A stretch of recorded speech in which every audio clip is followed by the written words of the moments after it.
Para analisar uma situação de um ponto de vista revolucionário, é necessário distinguir entre as condições econômicas e sociais de uma situação revolucionária e a situação revolucionária propriamente dita. As condições econômicas, sociais de uma situação revolucionária se dão, em geral, quando as forças produtivas de um país estão em decadência, quando diminui sistematicamente o peso do país capitalista no mercado mundial e os recursos das classes também se reduzem sistematicamente, quando desemprego já não é simplesmente a consequência de uma flutuação conjuntural, mas um mal social permanente com tendência a se elevar. Estas são as características da situação da Inglaterra. Podemos dizer que ali se dão e se aprofundam diariamente as condições econômicas e sociais de uma situação revolucionária. Porém, não podemos esquecer que a situação revolucionária deve ser definida politicamente, não apenas sociologicamente, e aqui entra o fator subjetivo, o qual não consiste somente no problema do Partido do Proletariado, mas que é uma questão de consciência de todas as classes, obviamente, fundamentalmente do proletariado e seu partido. A situação revolucionária somente existe quando as condições econômicas e sociais que permitem a revolução provocam mudanças bruscas na consciência da sociedade e de suas diferentes classes. Quais mudanças? Para nossa análise, devemos considerar as três classes sociais: a capitalista, a classe média e o proletariado. São muito diferentes as mudanças de mentalidade necessárias em cada uma destas classes. O proletariado britânico sabe muito bem, muito melhor que todos os teóricos, que a situação econômica é muito grave. Porém, a situação revolucionária se desenvolve apenas quando o proletariado começa a buscar uma saída, não sobre os trilhos da velha sociedade, mas pelo caminho da insurreição revolucionária contra a ordem existente. Esta é a condição subjetiva mais importante de uma situação revolucionária.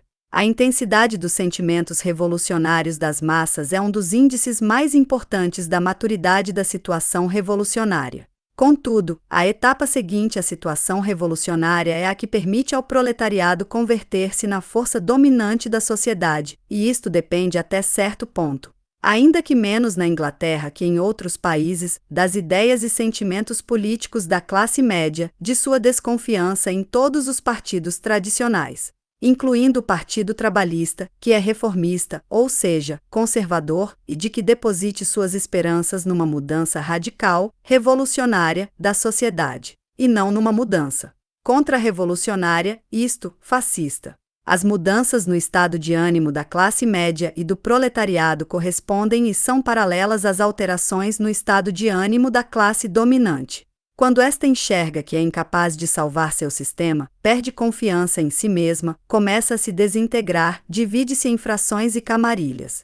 Não se pode saber de antemão, nem indicar com exatidão matemática, em que momento desses processos a situação revolucionária está madura. O Partido Revolucionário apenas pode descobri-lo através da luta pelo crescimento de suas forças e influência sobre as massas, sobre os camponeses e a pequena burguesia das cidades, etc., e pelo debilitamento da resistência das classes dominantes. Aplicando estes critérios à situação da Grã-Bretanha, vimos que as condições econômicas e sociais existem e se tornam mais prementes e agudas.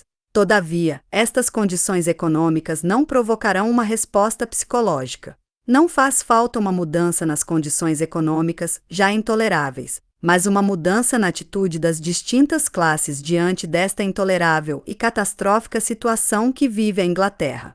O desenvolvimento econômico da sociedade é um processo muito gradual, que se mede em séculos e décadas. Porém, quando se alteram radicalmente as condições econômicas, a resposta psicológica, já demorada, pode aparecer muito rápido.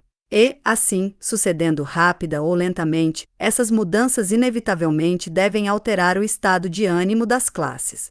Somente então temos uma situação revolucionária.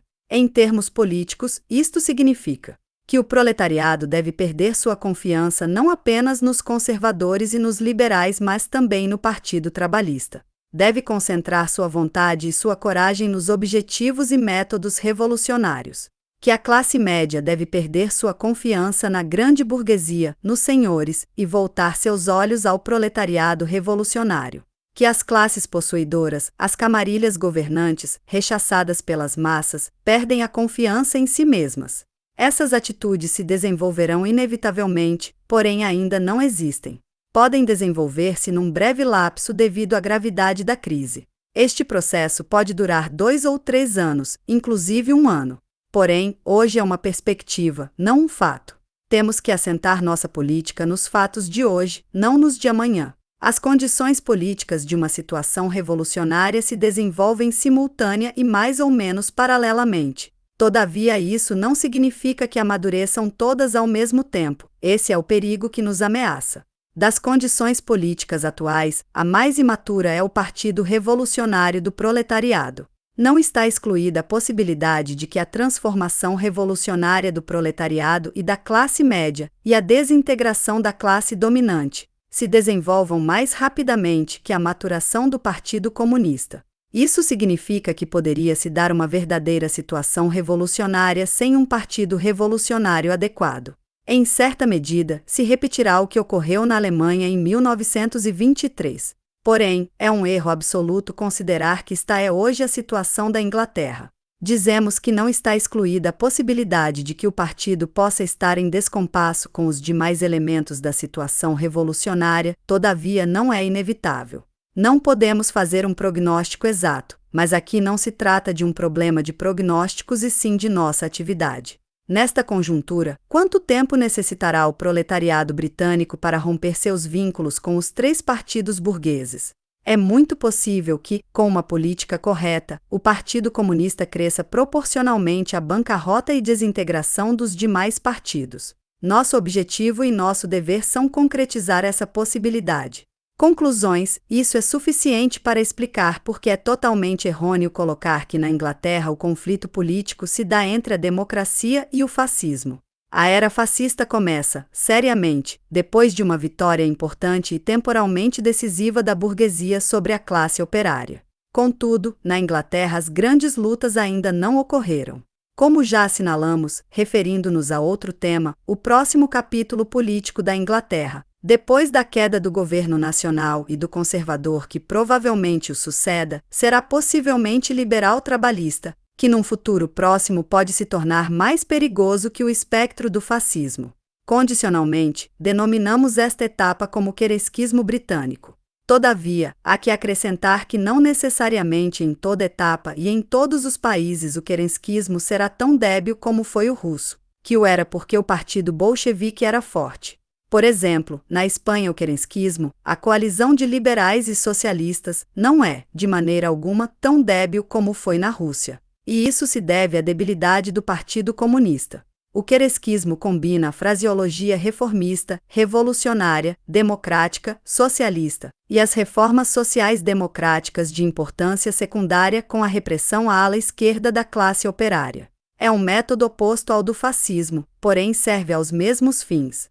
A derrota do futuro loidigergismo somente será possível se sabemos prever sua chegada, se não nos deixamos hipnotizar pelo espectro do fascismo, que hoje é um perigo muito mais distante que Lloyd George e sua ferramenta do futuro, o Partido Trabalhista. Amanhã o perigo pode ser o Partido Reformista, o bloco de liberais e socialistas, o perigo fascista, todavia, está muito distante. Nossa luta para eliminar a etapa fascista e eliminar ou reduzir a etapa reformista é a luta por ganhar a classe operária para o Partido Comunista.